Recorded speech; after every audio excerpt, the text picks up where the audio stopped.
Gumagawa ang guhit ng balat sa akin. Pagdala ay nakipagsama na rin. Sa mga makulat ang pinagulat kaya ng magic saga.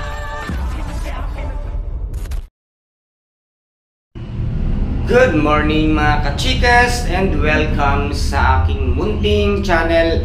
Hindi nga inaasahan nitong ang si David na bigla-bigla nga niyang makakasalubong itong ang si Congressman Miguelito Guerrero, at dito nga ay nagkunwari pa siya na wala siyang kalam-alam, at ngayon na ay nasabi ni Congressman Miguelito na peki nga ang titulo na imprenda sa kanila nung silang dalawa ay maglaban sa sugal, at ngayon ay nabuking na itong ang si David sa kanyang modus nito ngang si Miguelito, at dito nga ay natuklasan pa ni Miguelito na ito palang mga papeles or document na hawak-hawak nito ngang si David ay nasa pangalan nga nitong si Tanggol, na laking gulat nga niya kung bakit nga daw kilala niya ito ngang si Tanggol, at dito nga ay nagmakaawa itong si David na wag siyang papatayin dahil siya raw ay kapatid nitong si Tanggol at maaari siyang gamitin upang makipaghiganti dito nga kay Tanggol.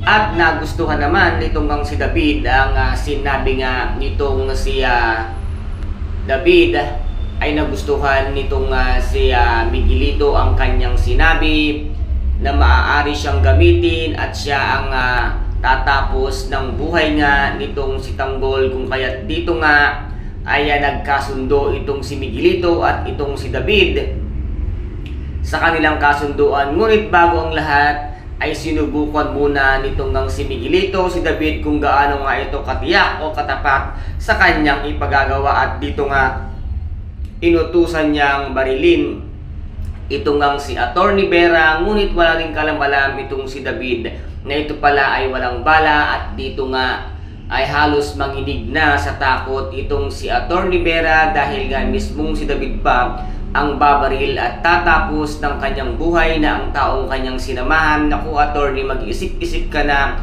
dahil yung kinakasama mo at sinamahan mo ay walang katutunguhan at mangyayari sa buhay mo, dahil yan ay puro panluloko ang mangyayari sa inyong buhay. Kaya guys, napakarami po nating mga dapat abangan sa mga susunod na episode dito nga sa FPJ ang Batang Quiapo. At kung nagustuhan po ninyo ang aking videos for today, paki-subscribe na lamang po ng aking channel, paki-like and share para maging update kayo sa lahat ng gagawin kong videos. Maraming salamat po. Ingat, God bless and bye-bye!